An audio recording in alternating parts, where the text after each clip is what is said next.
Again, I am Tamara Coleman. I am the social media coordinator for CavanKerry Press. It's my pleasure to welcome you to the latest in the CavanKerry series of virtual readings celebrating our new and forthcoming releases. Marina's book comes out or is out this month, so order it. It's fantastic. And Daniel's book comes out in the beginning of April. So these are two books that you really want to get your hands on. They are amazing. Before the reading begins, we wanted to take a moment to acknowledge that we live in Bergen County, New Jersey, and that belongs to the Lenape people. We honor their history. We cannot function in our work as arts activists, nor offer a space for all writers without understanding the struggle for Indigenous rights. Additionally, we join arts organizations across the country in celebrating Women's History Month and in honoring women writers and artists who bring depth and lyricism to intersectional feminism and the power of women's stories. Support women this Women's History Month by supporting them every month and ordering their books. Now I'm going to pass the baton to our marketing and communications director, Dimitri Reyes. Peace and power, peace and blessings, and peace and poetry, everyone. Welcome to another installment of CavanKerry Press reading series. I am your marketing and communications director, Dimitri Reyes, and thank you, Tamara, our social media coordinator, for kind of just leading us into this evening of awesome, awesome poetry. I was trying to even think of a better word for these two folks to describe these two folks you're going to hear tonight. They leave me speechless. They leave me in a state of wonder. And they leave me in a state of joy, knowing that these two books are being ushered into the world. Again, as always, you know, with our readings, if you hear anything wonderful, please put that down in the chat. At the end of this reading, we are going to have a Q&A session with both readers, which is Marina Carreira, who has published Tanto Tanto with us. Yay! It's out in the world. Please purchase that. The links are going to be in the description for that in the chat box. And we are going to start talking about Daniel Summerhill's book. You're going to get an introduction to that today. It comes out next month during National Poetry Month, and that is a banger of a book as well. It's going to be so cool for you to hear both of these folks. I'm actually going to start talking less. So as always, you know that there's the chat box for all those great comments. There is the Q&A session that's going to happen at the end. And now we're going to start with our reading. Daniel is going to be the first one up. We're going to start with his bio, and then he's going to come in. So here we go with the bio. Daniel B. Summerhill is a poet, performance artist, and scholar from Oakland, California. His work has been published in Obsidian, Rust and Moth, COG, Columbia Journal, The Hellebore, Gumbo, The Lily Poetry Review, and elsewhere. His collection, Divine, Divine, Divine, Nomadic Press 2021, was a semifinalist for the Wheeler Poetry Prize and a semifinalist for the Saturnalia Prize, Poetry Prize. Watering Hole Fellow, Summerhill is the inaugural Poet Laureate of Monterey County, so please clap it up for him for that beautiful accomplishment. He lives on California's Central Coast and is an assistant professor of poetry, social action, and composition studies at California State University, Monterey Bay. Ladies and gentlemen, here we are, Daniel Summerhill. Hey, hey, hey. Thank you so much for the introduction, Dimitri. It's so good to be here and also to celebrate Marina. Again, huge congratulations. Shout out to you in the publishing of your collection. It's no small thing. So thanks for letting me share the space with you in celebration of your collection.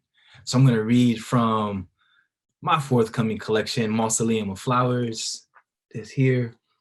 A few poems from it, and I'm going to start with a poem called Sunday in Oakland, which is about my grandfather. Sunday in Oakland. You ask about the weather outside in an attempt to stretch our visit, and for the next 22 minutes, flaxen leaves smother the ground. The clouds are selfless, and Oakland is golden today, like all other days, because Oakland measures its weather by the number of Black bodies basking in the sun around Lake Merritt. By now, the most complicated thing you can remember of me is my name and how it forces your tongue to press against the roof of your mouth twice before the tension in your jaw is released. It is your only exercise, routinely. You spend your time in bed until you don't. And then, like a moment at attention, the day is as grand as your body will allow. Oxfords, where the creases excavate themselves into a groove, a pork pie crown and shirt that you ironed collar first for the trip to refill your bag of chia seeds and other items your VA doctor recommended, mostly aimed at preserving a body that broke in 43 during the swing of the Allies' fist. Your power chair hoist a flag that isn't red, white, and blue, but is as American as Jim Crow. And you and what's left of the 92nd Infantry clasp onto your buffaloes as if they're the only thing you've claimed as your own. It's Sunday, and if there was a day of the week to sink into yourself, it would have to be the Lord's Day. No matter your position to God, you are no exception to this rule. You sit at the edge of a bed that is also half machine and ask me to turn the TV down before, in a swift motion, you bring your legs to rest on your mattress, their stiff landing, the last thing I hear from you, and your breathing slows, almost still. Your nasal passages soften as if rehearsing how to leave gently. And I am reminded how some stars we admire don't exist anymore. How, by the time we praise them, they've already shrapneled into God's palms. Cool. I'm gonna keep moving and read the first poem that appears in the collection, and is called Do Not Gather Flowers for Me. Do not gather flowers for me, yet. A Cadillac first, 100. A Buick will do if old enough. It's all about the body and what it's born anyway. Line them up, out front. Then let the chrysanthemums, roses, and carnations spill out each window. Make it magnificent. Rev the engines until they are voiceless, until there is no gas left in the cylinders, until a mushroom cloud of gray-black exhaust can be seen from the heavens. Anything this large and dying must have God's attention. And I'm gonna jump into a suite of poems called Frank's Opus. And they really spurred from kind of a meditation on Frank Ocean's album Blonde, which in my opinion is one of the greatest albums of all time. So this first poem is called Frank's Opus, Nikes. Scroll. Okay, Frank's Opus, Nikes. Is a collective belch.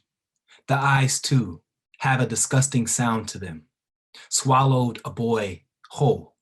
Is bravado, tiny matey call. Call it, we want to fit in a 3-ring binder's cover slip, or prayer's lips, or between lips. We're both hungry this way. You split your eyes, I get the rogue one. And if one of us should fall, you'd be it.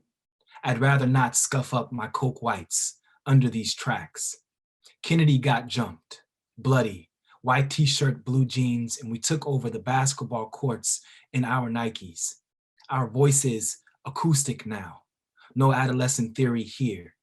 These shoes get us into college digs. Harold and Kumar stomping concrete, holding backwoods and singing the right words to all the wrong songs on our way back home. Now, lust is falling asleep, holding hands, without understanding why. Okay, and then this next one is called Frank's Opus, Self-Control.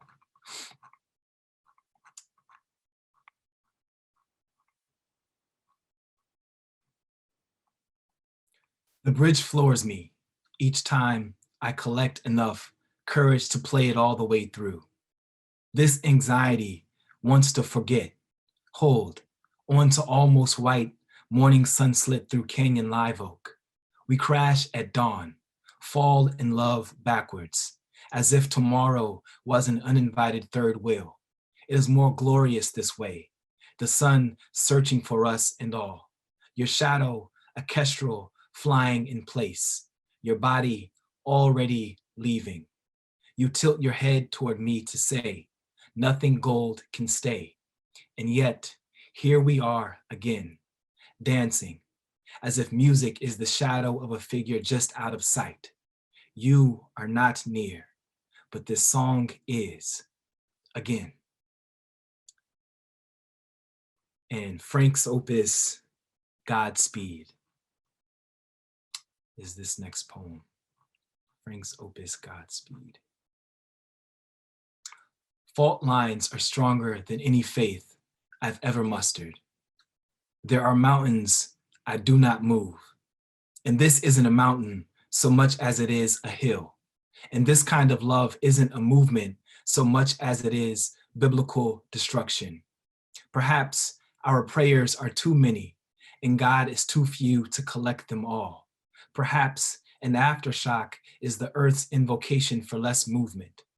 I know my voice is no match for an earthquake, but the premise of prayer is not to watch the sky open, but to feel the ground shake beneath my feet without asking. Prayer is not about asking. Prayer is not about asking. Prayer is a tremor we don't have a grand enough name for. And the last one of this, this kind of Frank Ocean meditation suite is called Cayendo.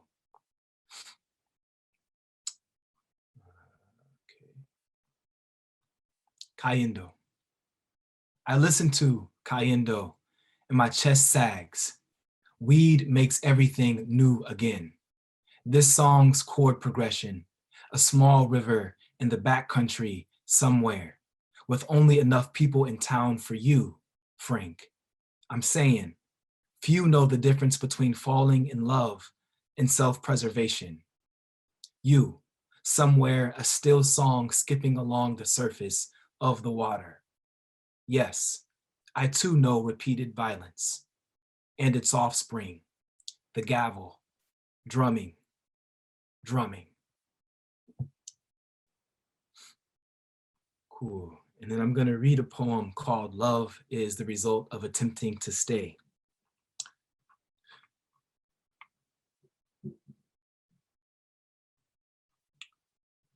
Love is a result of attempting to stay. Here, death and love share a common ancestor, recklessness. Here, the mouth, a small auditorium of things said while taking a last breath, or a single thing, a single mama, ricocheting off the pink of the mouth, her syllables within his control. A truth. Love is the result of attempting to stay alive. Here, death and love are two ineffable creatures. Here, a mama becomes a gateway to God. Here, if death, then, at least while swallowing the name I love. I'm going to end with a longer poem, which is called Mama, and it came to be after having a long conversation with my mother, who kind of shared that she has never experienced like real happiness or sustained joy, and joy, which is separate from happiness as being more sustained, right, and unstained. And so this poem came after kind of thinking about that and what, you know, it means to never kind of experience joy as a 60-year-old, you know, woman. Mama. Mama knows what it's like to hold and not be held. Mama Nancy, who was not my mama, but is the oldest mama I have a name for. In this way, history is young, not because it is young, but because it goes only as far back as our stories do. And I'd like to think memory counts for something. 3 women separate her from my mama, each of them a comma. Each of them should have been a semicolon, but we know genealogy isn't forgiving that way. I'm the son of all 4, and I am told by mama that her earliest recall of joy was being handed a quarter to buy a hamburger and still having 15 cents left over to buy penny candy. This girl, a woman, a mother, who has never been to the bottom of the earth, and not that any long haul flight will buy happiness, but being awakened by the unswallowed sun over the Southern Ocean seems like a cheat code for sustained joy. I say sustained in the sense that the sunrise is the only infinite rhythm I've seen. This isn't a poem about joy, so much as it is a poem about dying without ever knowing it. But mama, you've always stricken me as someone who champions distance over depth, or faith over long suffering. In this way, I suppose joy isn't the antonym to pain, but the antibody. It is 1998, and you have just given me a pink food stamp, enough to buy a zebra cake, Kool-Aid jammer, and 3 packs of now and laters. The walk to the corner store, my faith. The slow skip back home, small joy. Here, my perception of small is grand enough to get me through the immensity of summer. How my mother summoned enough jubilance to share with me its blood.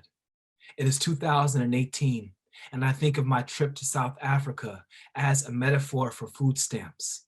The flight, my faith. The flight, my joy. What I don't deserve, not considered here. The miles between me and the earth, stretched faith, carrying me back home. I search out my window for land, but find nothing green, just blue, plenty blue to feel small enough to remember my small mama with outstretched hands, waiting for a quarter, for joy, a girl, a woman. Dear mama, your water will come, and the sun will brass knuckle its way out of the ocean with enough triumph to make you feel golden. The ocean is the only constant here. It delivers us all. I'd imagine it'll deliver you too. If not you, your body. If not your joy, your pain. It will carry it in its mouth back to shore like a flood. Thank you.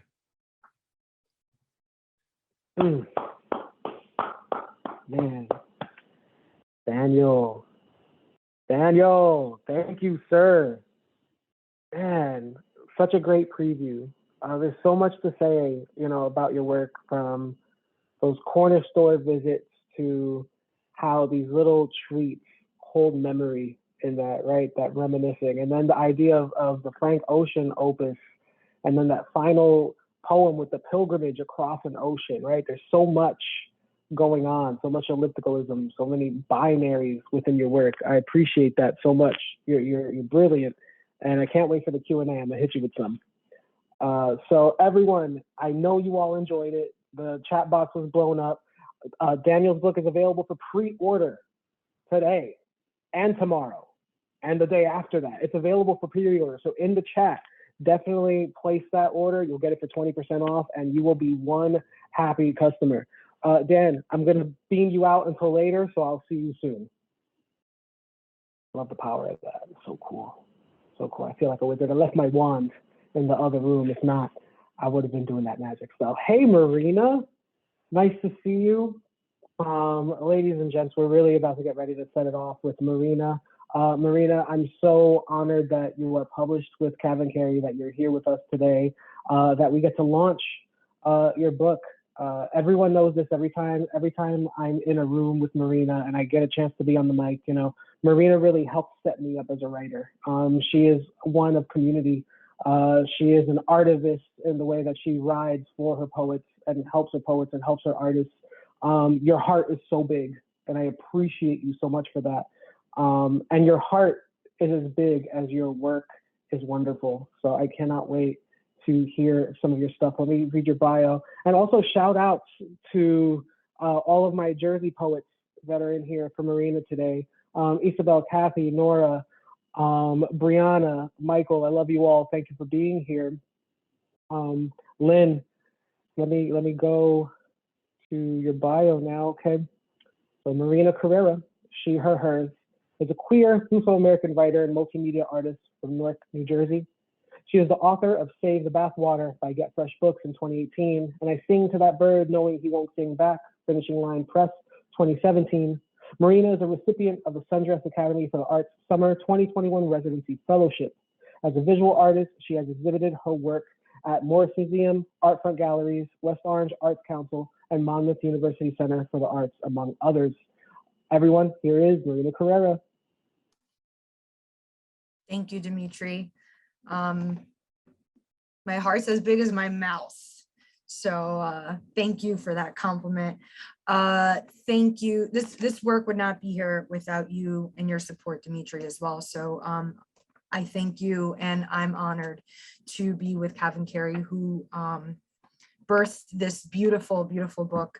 Thank you, Daniel. Your reading was beautiful. I can't wait for your book. Shout out to grandfathers and oceans and Frank Ocean and weed and sort of all the amazing things you touched on in your work. I'm honored to have read with you as well. And thank you everyone who's here tonight. It's a Tuesday, which is like Monday part 2. So I know like by this time everybody's checked out. So I appreciate you checking in and being here with me to celebrate this queer love story. And I'm gonna jump right into it because I can talk forever, so I'll save the talking for the Q&A. And I'm gonna open up with, when my mother tells me I'll always be a loser. My heart jumps out through my mouth and hauls ass toward your heart, pumping like a Newark boombox, a fired cannon, red as fuck, dark as menstrual blood. Your heart will hug my heart hard as hell. Tell it, baby, it will be okay. It'll be fine. Remember, amore, our mothers inherited their cruelty, and I got so much love to fill that hole inside you. She keeps stuffing with sawdust. My heart will nod, blue but wiping away thick tears the liver mistakes for rain. My heart will tell your heart she's always wanted a white picket fence, but didn't know it. And this is the first Tanto Tanto poem in the book. Tanto Tanto is a Portuguese phrase which just means a lot. And there's a lot of love in this book. So this is one of many Tanto Tanto poems. Despite the free online chakra test I took in 2013, declaring my heart chakra completely closed and in need of healing, I'm pretty sure that tuna sandwich you made for me for lunch today opened that bitch right up. At least stuck a rock at the foot of the door so that all the glorious light you hold between your teeth filters through, and fight or flight becomes not so much my mantra, but a little ditty I hum on the way to work in the morning. You know I'm a sucker for a button-up, so when you come to me like the most handsome tulip, I'm finally the girl who got her dreamboat towards the horizon Hurston sang of. I love you tanto tanto that sometimes the only thing I do is hold myself together like a woman with too many bags and not enough groceries. Count the minutes till we can flee to Canada. The hours till our daughters and their bodies are safe in every space. The day all my chakras align and I can open abundantly, astrally, divinely, and the Maish.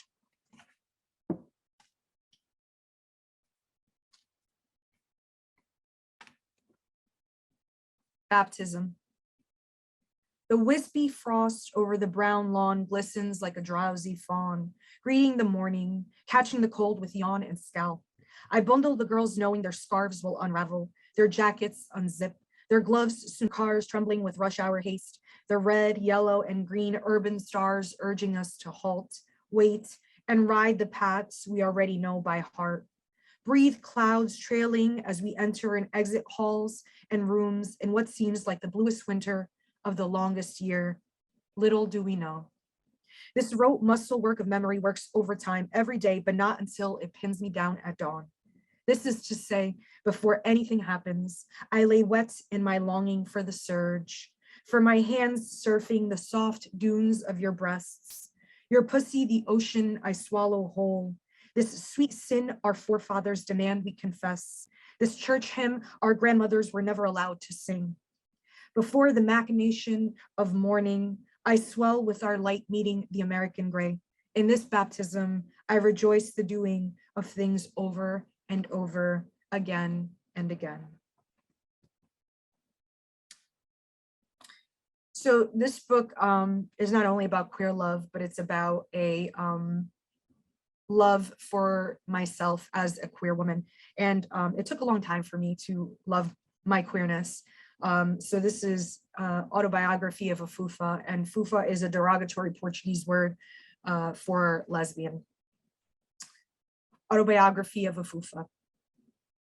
The first time I kissed a girl was after a leftover dobrada. We were children, and I didn't worry whether or not she could taste the stomach lining still hot at the back of my tongue. All I could think about was how curly her hair got when she sweat.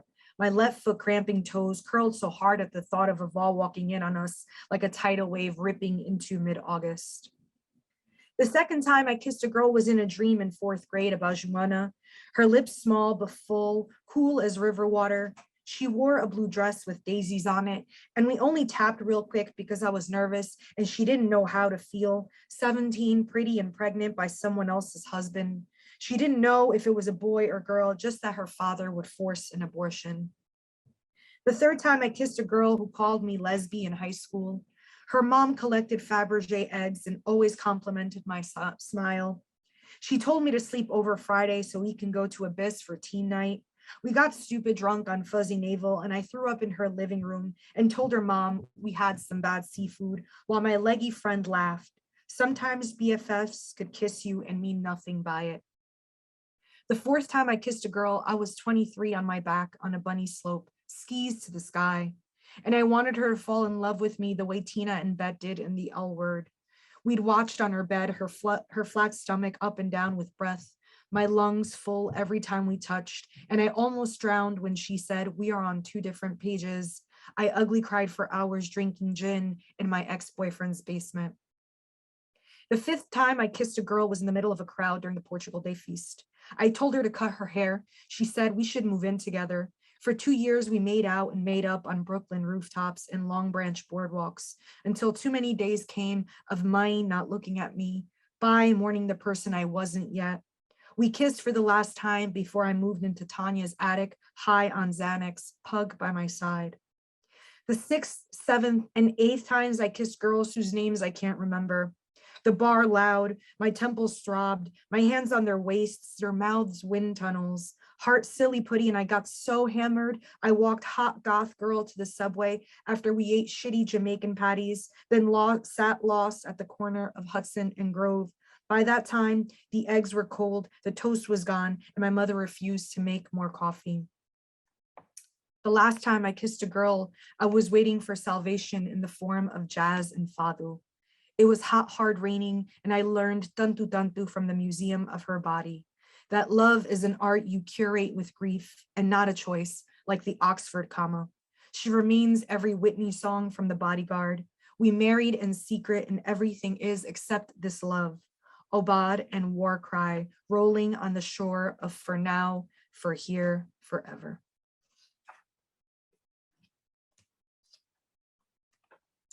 Morning song. Driving home from the Stop and Shop, you glance over at the Clorox and pretzels and get the urge to wrap yourself around a pole, like a snake, like a stripper, like an SUV yearning for the hot crush of metal. Holding her as she coos like a bird seeing the ocean for the first time, a part of you wants to tear yourself to pieces, pluck feather by feather. Sitting at your desk, looking out the window, you think how close the planes get to the top of buildings in this city. You remember the last time you flew, the last time you faked an orgasm, the last time you rode like a ghost in the wind. You rode like the wind only to make sure every part of you was still there in that moment. When there is a shooting in an elementary school, you drop to your knees. Thank God it wasn't her or her classroom. You run to the bathroom and throw up. You throw your hands up in the air. Google statistics of school shootings in New Jersey. Google, where can I buy a gun fast? Google postpartum depression. This book is dedicated to my partner, but also to all queer daughters of immigrants. So this poem is for them, for us. What the Water Gave Me, and it's after Frida Kahlo's 1938 painting by the same name. The name where everyone forgets the N or adds another A, making me Maria or Mariana or any other immigrant's daughter, or where boats live, or of the sea. The ephemera of my grandfather, spools, needles, and tins of thread, crisply folded dollar bills that shine like emeralds in bathwater. The twins' reflection once tinted steel against the buzzing skyline. The Dairy Queens and Bodega Kings looking for loose change on the riverbank. The dresses that never made me the woman my mother hoped for. The birds never returned to a vase cage. The respite from dark woods after dark-hearted men took what they never asked for. All the lovers I buried with beautiful lamentations. All the siblings I drowned and the one I couldn't. All the seahorses carrying my daughter's dreams. All the carnations blooming from my wife's palm. At the foot of this claw-footed haven, blood-red toes like black holes at the center of a galaxy dazzling with fire and ice, I dizzy in my own becoming.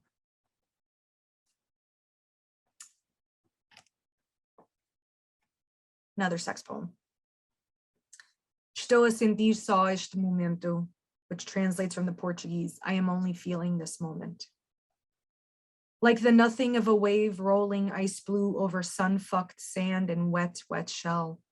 Like nothing in the way wind transfer verses against blades, lullabying ashes and dust, of erosion and drones.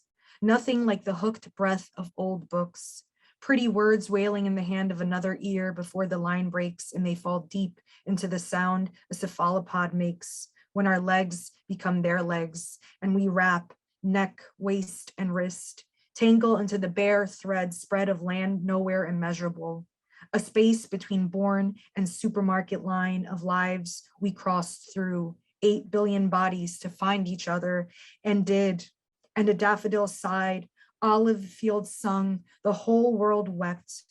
A bird of spun gold with freshly plucked leaf in mouth, smooth as the way this nothing feels, the slow burn of your belly across mine and moan, infinitely cavernous in polite conversation.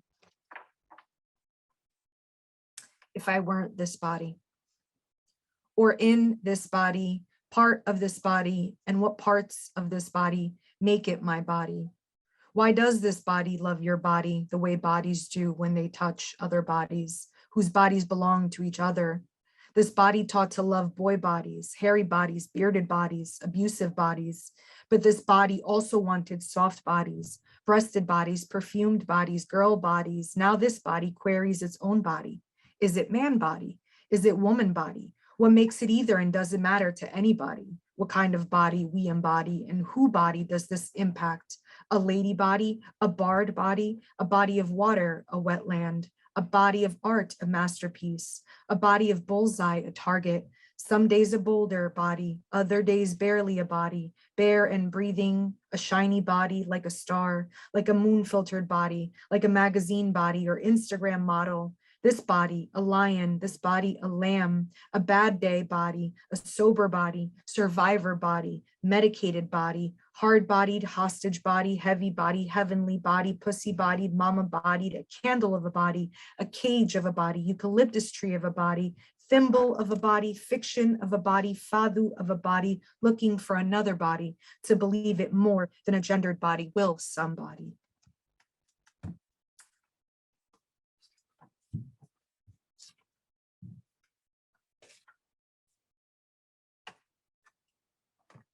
And I think I'm going to end with this long poem.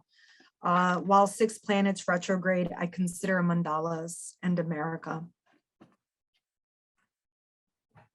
I'm too American and not American enough to know what a mandala is, how it could be useful. My immigrant family taught me that if something has no real use, it isn't really real. And if mandalas are just symbols for the universe, how do they pay a water bill, put meat on plates, keep children from orphanages of steel? What can a dreamer who knows dreams are circus clowns do with a search for the self? How do I find myself in the midst of chaos, looking for answers to all the questions? Will fascism reign another 4 years? Will we be deep faked to death? Will Black lives ever matter? Will we transhumanity? Can a mandala help at all? How do I explain the practicality of art to my late grandmother, who didn't come to America to raise no artist, didn't leave mother and siblings behind in a village buttoned by olive fields to work as a maid at the Ramada, freeze meat in plastic bags, walk me to and from catechism, learn good morning and bye-bye for the mailman and teacher aides, to cook cozido and boil hot dogs, all for me to talk about mandalas, much less my pride in first generationism, to shout off the rooftops of a page that no human is illegal, to write poems in the 2 languages she was analphabeta in. How do I explain the energy of mandalas in a prayer to my dead grandfather, who didn't come to America to raise no socialist, for there was nothing he believed in more than the American dream, saved time, money, and bathwater to tailor suits for up-and-coming second-generation studs, hung Reagan calendars on humming refrigerators in hopes his money and Hollywood machismo would trickle down to his son, uncle who went from owning a mechanic shop to wearing a MAGA hat and pretending his niece wasn't always the kind of woman who scare men like him, the kind who knows capitalism and patriarchy are the root of all evil. How do I convince my father of the power of mandalas? My father who didn't come to America to raise no queer, didn't leave his father's fields and tractor and shadow of his brother's white collars, his soccer buddies and hitchhiking youth to work construction in grimy tri-state cities under Local 472, a proud union man who paid for both his daughter's colleges without ever owing a credit card, who tells me all people are equal and should live their truth unless those truths hurt people like him, to raise a daughter who knew better than to marry a man who knew better and married a woman. How do I tell my mother that a mandala I saw in Morristown reminded me of being her child? A mother who didn't come to America to raise no feminist, who dropped out of East Side at 15 because white folks taught her to fear books and Black girls, who worked at Beat Dish Bakery and Lucy's Hair Fashion and dealt with a mother who didn't know how to mother, enabled a husband who didn't know how to be a husband, raised 2 children who didn't know that she didn't know but always blamed her for not knowing, who drowned her sorrows in telenovelas, only to have a daughter who teaches her kids that the most important thing is to know you don't have to be good to be good. And I'm sure there's a mandala out there for all of them, fierce lines, bold spheres, and light waves exploding in possibility. There are divine mandalas abounding in electric blue, menstrual red, the thick yellow of August, that can center me while Mercury, Jupiter, Saturn, Uranus, Neptune, and little Pluto retrograde, and show Avu and Ava, Main Ipai, that although I am not the woman they came to America for, I am the American woman fighting alongside immigrants like them. Because the most beautiful mandala is not the one teeming with the geometry everyone recognizes, but the one that places you inside a dialect for resistance, that reminds you an image is its own tongue. Thank you. Wow. Oh man, that poem takes me out every single time. It's also really great when you're in a poetry community and you see a lot of this stuff way earlier, and then you see what it becomes. And that's both to those who read other poets' poems while they're poeting, and then even the poet, right? Knowing what that poem was before, and then what it eventually becomes. And it's beautiful. It's absolutely beautiful. Daniel, when you give us your video back, I'll spotlight you back in so we can have a Q&A session as well. Thank you so much, everyone. Please keep putting your support in the chat box for Marina and Daniel. Also, if you want to start dropping questions, that'd be great. I'd start looking at that. I know that our managing editor, our social media coordinator, and myself are already chomping at the bit with some questions, wanting to speak to the 2 of you, but I am opening it up to everyone else as well. I'll actually start with our managing editor's question first. And this is for both of you, Marina and Daniel. Your words are absolutely abundant with life, and he's so thrilled that we've had the privilege to publish both of your collections back to back. Can you talk a bit how you capture and sharpen the sights, sounds, and feelings of your worlds in your poetry?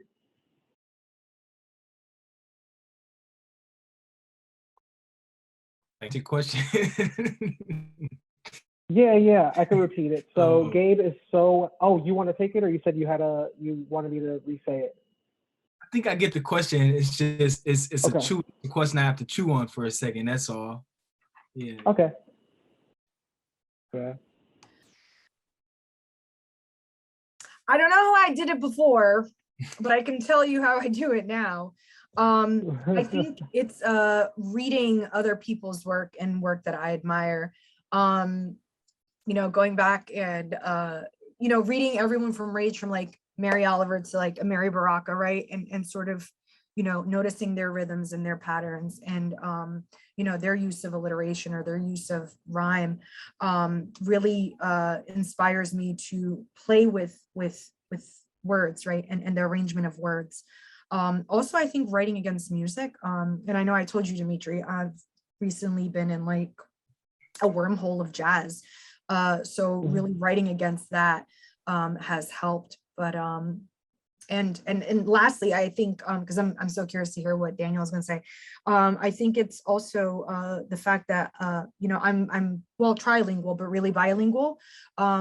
Knowing, you know, knowing that I have another language that I can bring in into my writing has also been helpful in crafting my work, I think.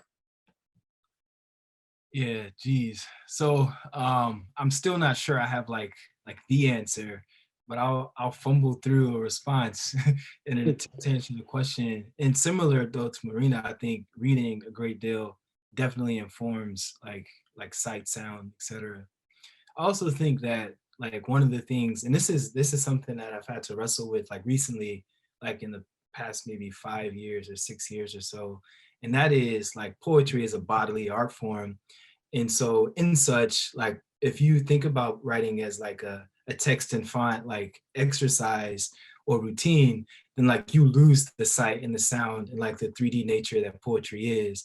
And so a part of me like really tries to bask in like the world and in my body, and then figure out how to translate like everything that happens in like, you know, this 3-dimensional world onto the page. And so the poems that I write are an attempt to try to chronicle the kind of multi-dimensional nature of the world, and not the other way around, right? So I guess, hope that's a fair enough answer to the question. Yeah. No, it is. And Gabe highlighted that you said that poetry is a bodily art form, right? And I feel like a lot of folks say you feel the poem in the body first, right? Like when you're teaching students, you're like, listen, don't try to break the poem down, feel it first. Work it out from the body. Yeah. And I think that actually goes to say like how we even ingest music, right? Music as an influence for our words with alliteration or sound or just like rhyme or meter. Music itself is a bodily art, right? You can't hear it without wanting to gyrate. You want to tap, right? It's a bodily experience, but it's of all the senses as well, right? In those images that we could smell, feel, taste, and it even hits you on a spiritual level. Which is amazing because we're working through language, right? Everyone could say that they're multilingual because there's speech and whatever your native language is, and there's also the language of poetry and how those words kind of form and create things, which is beautiful. But enough about me. Isabel Y. Gonzalez has a question here for both of you. How do you turn off the inner critique to get to your truth, capital T, in your poems? Really appreciated the vulnerability and honesty in your poems, Marina and Daniel. If there's time, I'd love to also hear how community has played in supporting your work. So let's start with that first one, the capital T with truth. So how do you turn off the inner critique and get to that truth when you're writing? Yep. And get to your truth in your poems. Yeah, the inner critique is real. It's a real one. So I want to acknowledge that, first of all. that's that's a real thing. Yeah.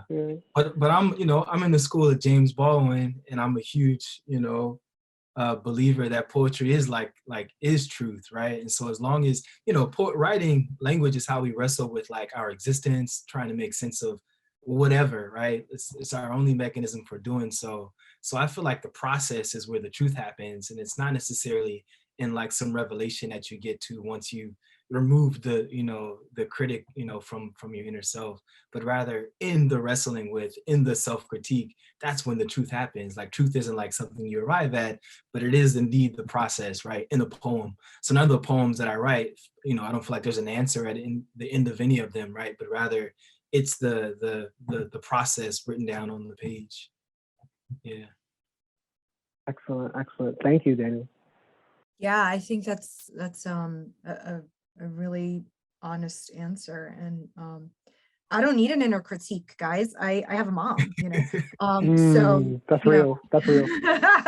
she's she yeah. So no, I think poetry is the only place where I am allowed, or I allow myself to be completely honest. It's a place where I, like, to echo what Daniel said, it's a place where I can document my existence and my experience, right?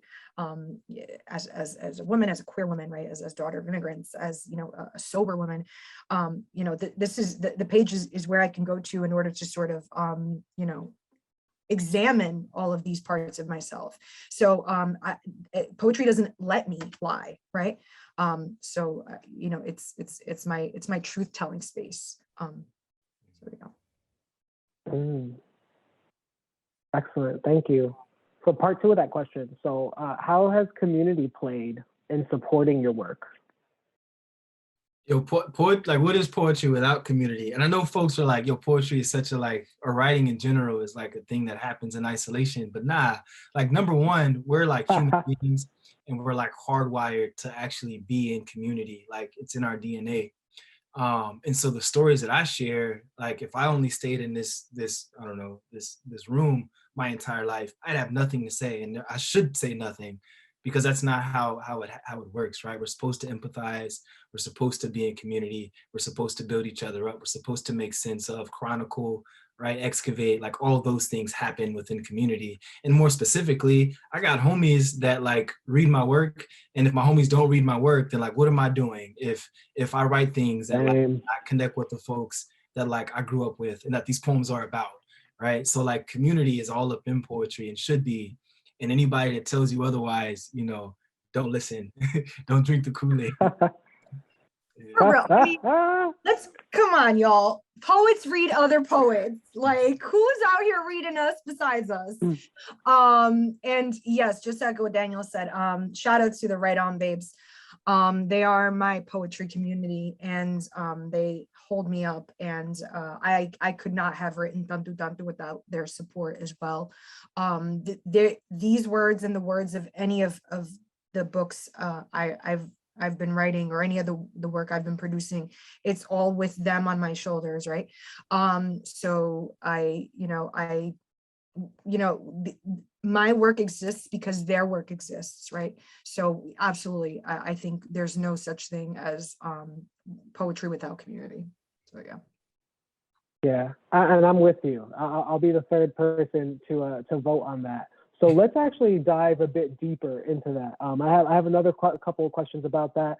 I am also a street corner poet. So when I hear a bodega or a corner store in a poem, or I hear the getting your change together to go to the corner store and just start pigging out for that afternoon because you found something in between, the sofa, I'm here for that. I'm here for that. And that is also so entrenched in community, whether you are on the East Coast in New Jersey or in Newark specifically, or out west in the California area. So speaking about community, how do you marry your activism with your art? And what does that look like when you're creating these poems? Yeah.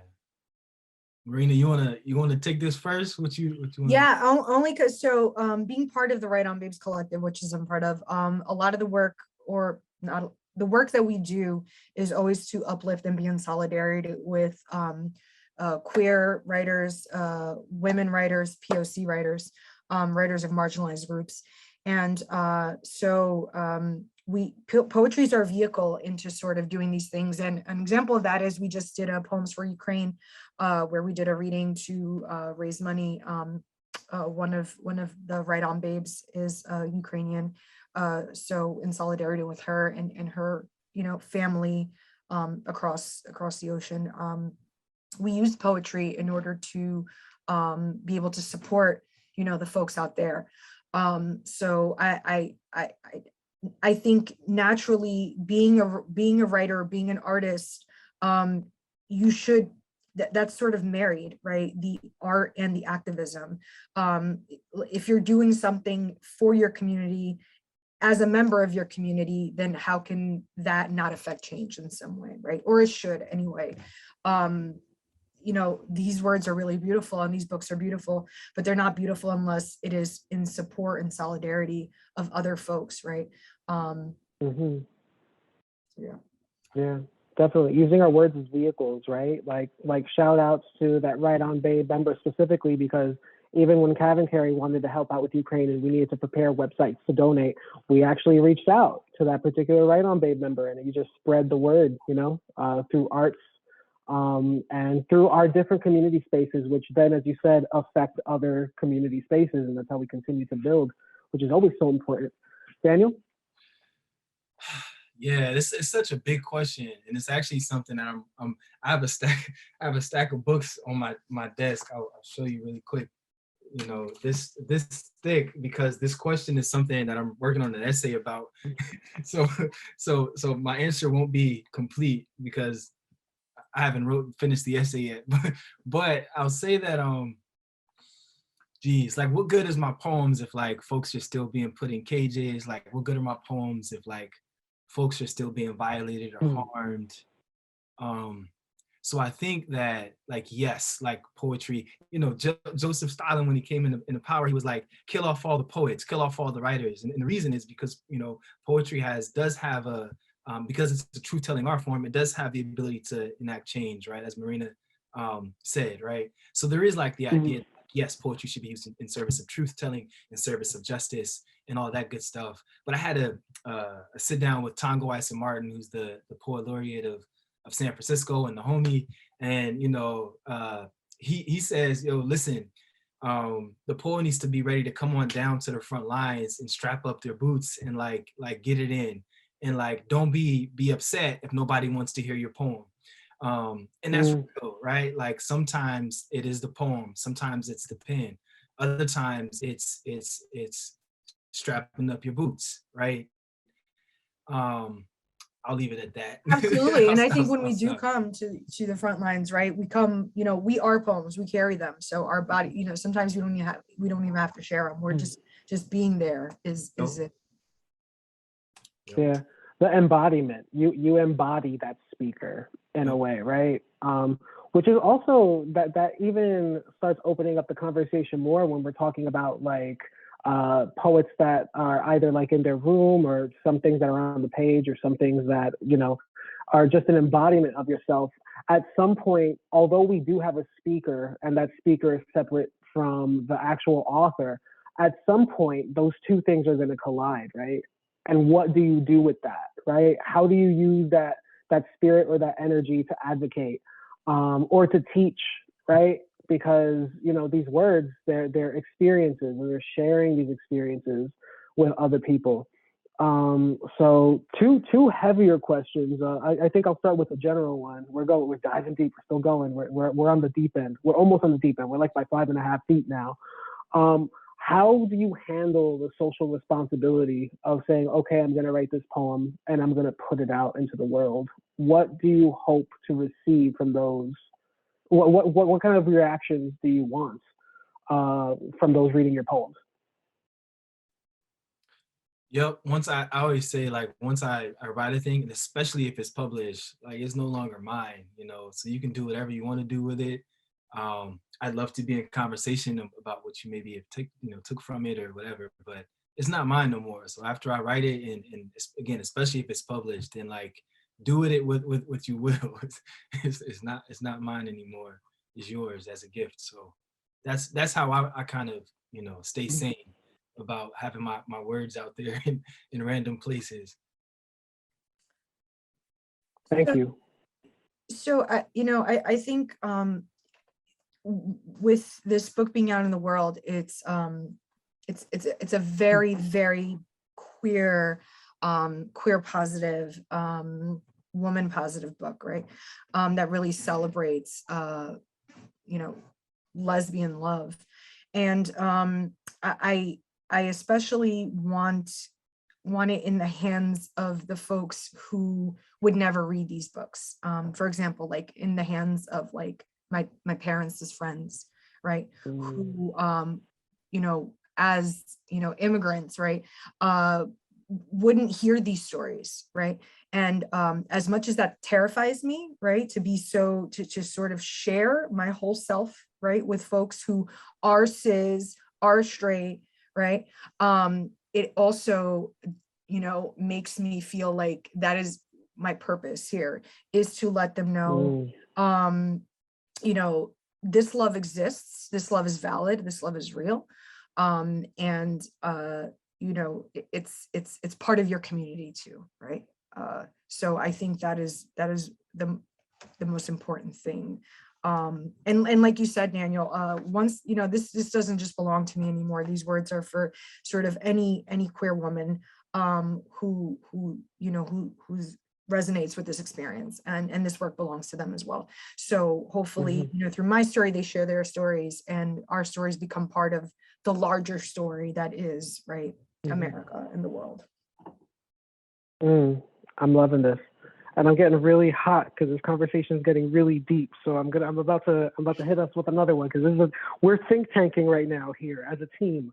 Okay, so Marina, you mentioned earlier that, as poets are reading poets' work, and we know this, right? We know that when we're putting a book out into the world, those are going to be our first audience members before it starts disseminating out. And especially if it's a book of activism, we want a certain community to get that book, and usually someone that's on the opposite side of that point of view, so they can actually see it from a different lens. So how do we as artists, activists, how do we get our books into the hands of those communities we're looking to reach?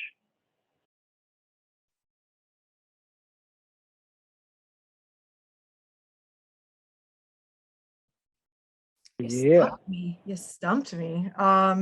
Yeah. I think social media honestly is really the easiest way for us, right? Because Facebook runs the gamut from strangers to like your parents' friends to like, your high school buds, people that might not know certain parts of you, right? Or certain parts of your work. So I think just welcoming them and letting them know that you are grateful for their support and you're grateful for their attention, and just saying, this book is for you, right? You don't necessarily have to be a poet, or you don't have to be, queer, and you don't have to be whatever in order to appreciate this work, right? This work can talk to you on whatever level, right? I don't know if that's the right answer, but that's the only answer I could come up with.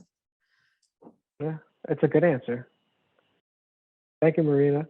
Because Daniel was like, okay, let me think about this for a second, and you jumped in. So thank you for braving it. I don't have anything to add, honestly. Yeah. That's a tough one. Marina, said it as well. It is. It's probably going to be said.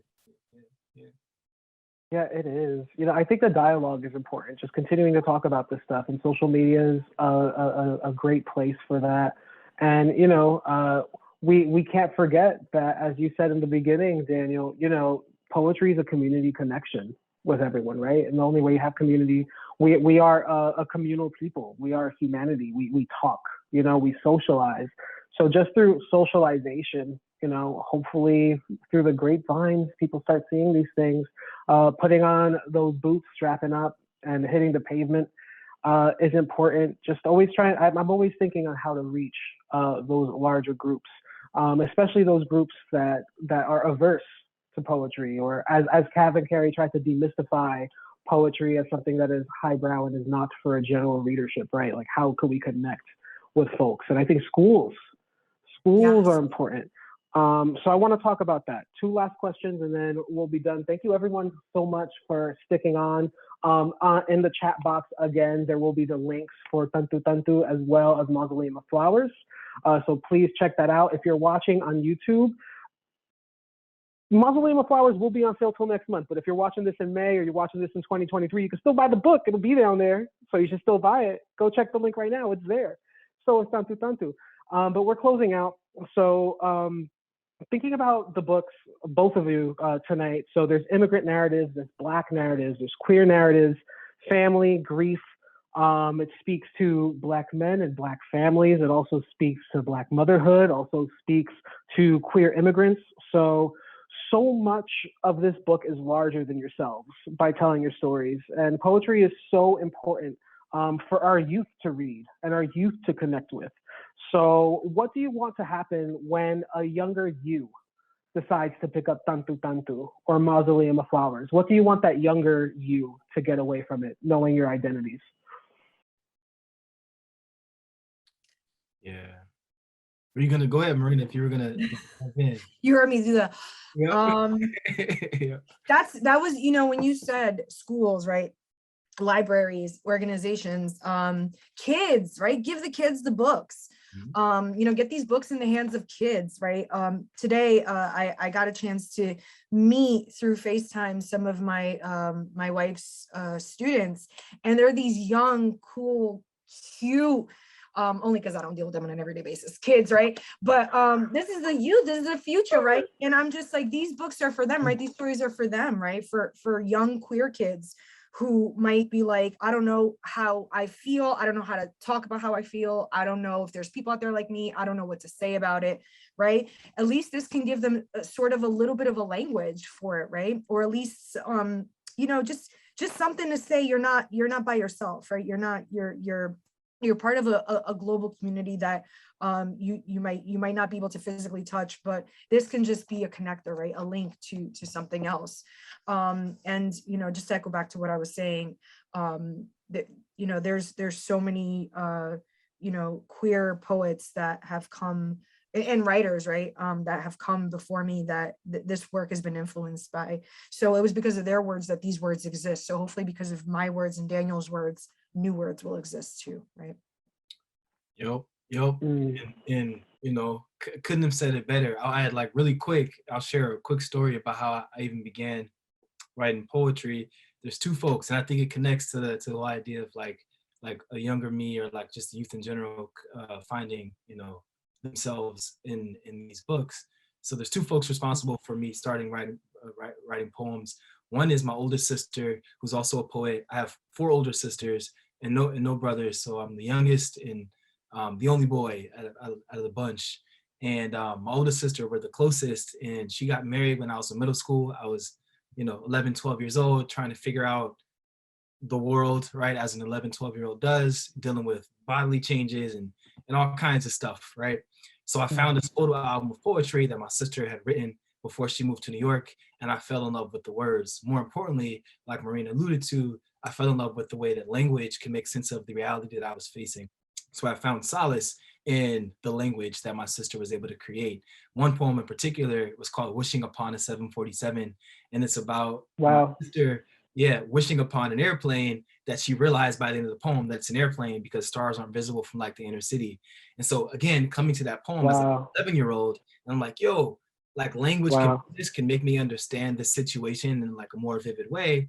And so from then on, like, I believe I was maybe born a poet, but like it was that finding that photo album was like, here's the catalyst, here's the spark. And then secondly, the other half of the reason why I think I'm a poet is I had a teacher in the 9th grade named Mr. Ross, and we did a unit in English class about poetry. So we wrote our poems, we got to share our poems. And the very next day after we shared our poems, Mr. Ross came to me and he brought me 2 things. He gave me a novel called The White Boy Shuffle by Paul Beatty, which is the very first book I ever read from cover to cover. And he also gave me a journal, which I still have to this day. right here, all beat up because it's, you know, years old. Yes, I love old journals. He wrote in it, Yes. so talent never wasted. And so it was like those two small gestures that really nudged me to like really get into words and language and trying to wrestle with like my understanding of the world through language. And so all of that to say, language, again, is how we make sense of the world, how we make sense of ourselves. And so for a young person trying to do those things, what better way than through poetry, which is the truest art form that exists. Dang. Yeah. Daniel, that was so deep, and you took us into the old journal. Yeah. Wow. Yeah. Yo, and going back to the whole teaching thing, go ahead, Marina, go ahead. Are you even a poet if you don't have old journals? I mean, right? Like, word. Yo, and those, you know, those conversations with teachers are just like that one person that saw that kind of talent in you is so important, right? Like, and this is after hours stuff, like people that are still here now you're getting after hours CavanKerry Press reading stuff. When I was in 3rd grade, I remember on one of my report cards, my English teacher wrote, I can't wait to read your first book, right? I don't know where that English teacher is now at all. And I tried to find her, I was never able to find her. But you know, it's just those things, those words and those phrases that you really remember and that are so vital and so important. It's like that, you know, that multiverse idea of like, oh, if I took that road instead of that road, or if that pebble fell, what would have happened, right? So I'm so thankful that everyone on this call here, most of you that are writers, are here with us this evening. And I thank you so much for your writing, Marina, and thank you so much for what you're doing, Daniel. And, you know, for all of y'all that may or may not know, you know, Marina is like a cultural director where in her area, and Daniel Summerhill is the poet laureate of Monterey, you know? So it's like, y'all are really doing the work, and I appreciate you a lot for that. I want to end with this last question before we close out. And now we're going to turn it back to the self. So now we're not going to talk about those other selves. And Marina, you actually got a cheat code because you got this question last time. So you could actually give yourself an extra question, or you could change the question and give me whatever answer you want. But if you think back to the poet that you were 10 years ago, what's one thing you would have wanted to tell them? What's one thing you would have wanted them to really use as their mantra if you're being that teacher for yourself 10 years later? What would you want them to carry?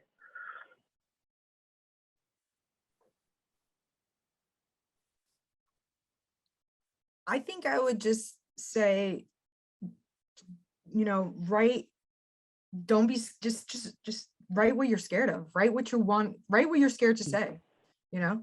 I think for a long time, or at least with my, I would say my first 2 books, like I was very controlled in how I wanted to present myself. And I think with Tanto Tanto, I was a little bit looser. I was just like, no, you know, like, not that there's no, you know, there's truth in everything I've written, but Tanto Tanto, I was just a little bit more fuckless. Excellent. Thank you, Marina. I really dig that. I dig that answer because, you know, again, I'm in the school of James Baldwin, and James Baldwin says, you know, if you're scared to death, walk towards it, you know, fight towards, you know. So I'll say to 10 years ago me, just to tell the truth, you know. That's it. That's all I would say. Yes. Yeah. Thank you so much for this. It was so nourishing this evening to hear you both. And thank you for handling my questions. I know sometimes I could go a little bit off the handle and it becomes a bit of a conversation rather than the Q&A session. So thank you all for championing it and being good sports about it. I'm going to let everyone come off mute. If you all want to come off mute now. And actually, funny thing is, I don't know if I really know how to take people off mute. So I'm going to get Gabriel to assist me with that. So I'm going to let everyone come off mute. You could say goodnight. You could say goodbye. And that'll be the evening. And thank you so much, everyone, this evening for all the work you've done. Everybody. Thank you so much. This was great. That was fantastic. Thank you. That was amazing. Thank you so much. Thank you both so much. Y'all for coming through. Yes. Thank you. Thank you so much for coming. Thank you, Lynn. Thank you, Tamara. Thank you. Thanks, This was Dimitri. amazing. Thanks so much. Yeah. Thank you, wife, who's on iPhone 7. Thank you, iPhone 7. Wait, can I just ask? Comic There's Con, another loving Tamara in everybody. here. Who are you? There is. Oh, hi, I'm Tamara Alkaisi Coleman. I'm the social media coordinator for CavanKerry Press. So it's nice to see like another Tamara here. Yeah, that's literally never happened before. So Same. So